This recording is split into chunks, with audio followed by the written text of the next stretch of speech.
Eu quero então meditar na palavra do Senhor. Vamos juntos aqui em Marcos, capítulo de número 9, e a partir do verso 14. E quando se aproximou dos discípulos, viu ao redor deles uma grande multidão e alguns escribas que disputavam com eles. E logo toda a multidão, vendo-o, ficou espantada e correndo para ele o saudaram. E perguntou aos escribas: que é que discutis com eles? E um da multidão, respondendo, disse: Mestre, trouxe-te o meu filho, que tem um espírito mudo.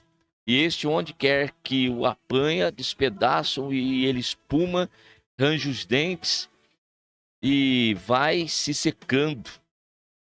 E eu disse aos teus discípulos que o expulsassem, e não puderam.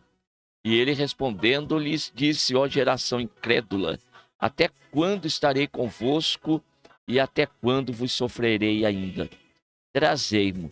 E trouxeram-lhe, e quando ele ouviu, logo o espírito o agitou com violência, e caindo o endemoniado por terra, revolvia-se espumando.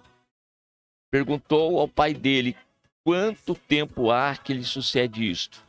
E ele disse-lhe: desde a infância, e muitas vezes o tem lançado no fogo, na água, para o destruir. Mas se tu podes fazer alguma coisa, tem compaixão de nós e ajuda-nos. E Jesus disse-lhe: se tu podes crer, tudo é possível ao que crê. Logo o pai do menino, clamando com lágrimas, disse: eu creio, Senhor, ajuda a minha incredulidade. E Jesus, vendo que a multidão concorria, repreendeu o espírito imundo, dizendo-lhe: espírito mudo e surdo, te ordeno, sai dele e não entres mais. E ele, clamando e agitando-o com violência, saiu. E ficou o menino como morto, de maneira que muitos diziam que estava morto. Mas Jesus, tomando-o pela mão, o ergueu, e ele se levantou. E quando entrou em casa, os seus discípulos lhe perguntaram à parte por que não pudermos nós expulsar. E disse-lhes: esta casta não pode sair com alguma coisa, a não ser com oração e jejum. Bem, meus irmãos, lido o texto, eu quero fazer o destaque aqui para vocês. Está no verso de número 2 e o verso 22, 23 e 24. Aqui está o principal da mensagem desta manhã para vocês aqui do programa Jesus e a Salvação. O texto, ele é conhecidíssimo de todos nós, graças a Deus. Essa situação desse jovem lunático que foi levado até os discípulos, e os discípulos não puderam, então, expulsar esse demônio. E o pai, então, leva para Jesus, porém, o pai tem uma dificuldade muito grande agora, porque ele já não está tão cheio de fé como estava na ocasião em que levara este menino até os discípulos. A sua fé agora, ela diante de Jesus, ela está oscilando. Então, em um momento ele está convicto e outra hora ele já não tem mais a mesma certeza, a mesma convicção de que vai receber a sua vitória e a sua bênção. O centro da mensagem está exatamente neste ponto aqui, porque a fé, ela tem que ser plena no nosso coração. Não pode existir nenhuma raiz aí de incredulidade, porque essas duas coisas, elas são opostas, tá bom? E elas se excluem. Então não há como estar na mesma pessoa a fé e também incredulidade. Isso que não existe. não tem como estar junto. É igual falar que a pessoa ela tem o mesmo sentimento de alegria e de tristeza. Não existe isso. Ou a pessoa está alegre ou a pessoa está triste. Os dois sentimentos não podem se misturar aqui. Não podem estarem juntos. Não tem como. Assim também a fé e a incredulidade. É um ou é outro. Para alcançar alguma coisa de Deus, é necessário que nós tenhamos fé. Hebreus 11, verso 6, vai nos dizer que é impossível agradar a Deus sem fé. Porque aquele que se aproxima de Deus, ele primeiro precisa crer que ele existe, Deus é real, e que é galardoador daqueles que o buscam, ou seja, recompensador. O Senhor, ele vai fazer, ele vai operar. E nós sabemos que o nosso Deus, ele é todo-poderoso, ele tem todo o poder. Jesus, após a sua ressurreição, disse: é-me dado nos céus todo o poder, nos céus e na terra. Então, nosso Senhor, ele é detentor de todo o poder concedido pelo Pai. Então, quando nós nos aproximamos dele, nós temos que saber disso. Ele tem poder para fazer. E ele quer fazer. E Jesus, ele quer ajudar. No entanto, a fé, ela opera na vida do homem. O Senhor Jesus está pronto, então, a fazer. E para ele não há impossível.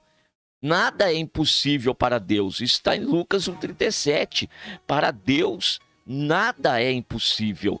Logo, nós temos que passar esse poder do Senhor Deus para nós, para dentro de nós, para que a partir daí também para nós nada seja impossível.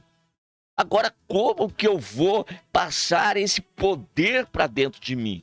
Isto vai acontecer pela fé. É a fé que vai me dar esse poder. A fé, ela dá o poder para nós crermos no incrível, nós vermos o invisível, nós tomarmos posse do impossível. Então a fé vai operar isso em nós. E nós temos que ter a fé de Deus. Não é uma fé aventureira, não é uma fé natural, não. É a fé de Deus em nós.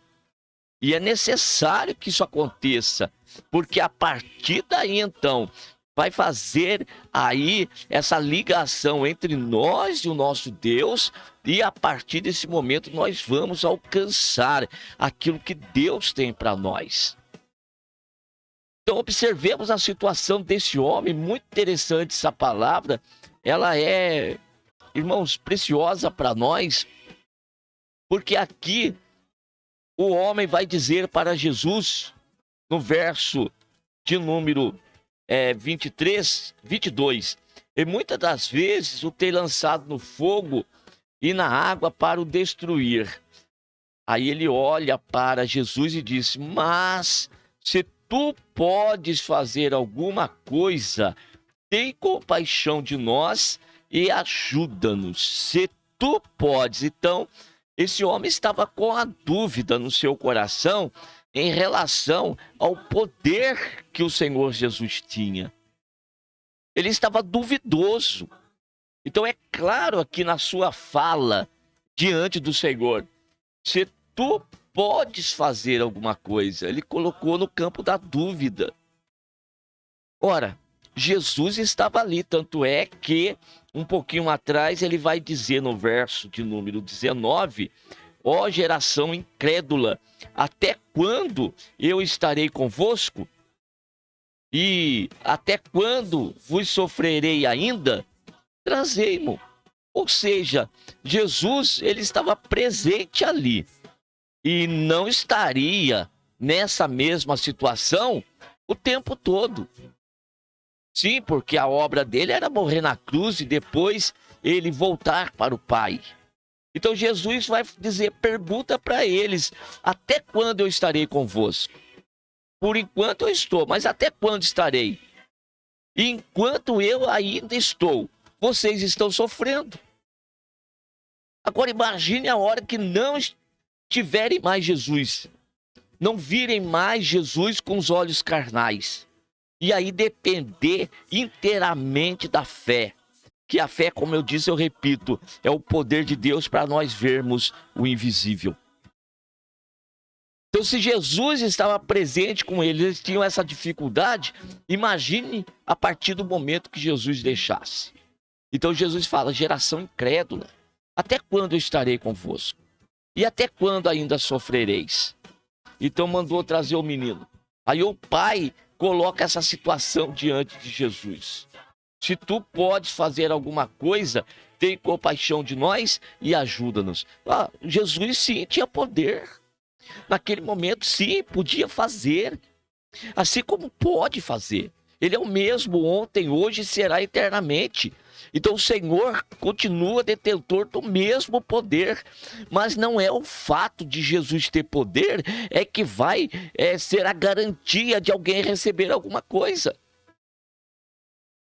Porque se fosse assim, todos os homens da terra seriam abençoados e favorecidos.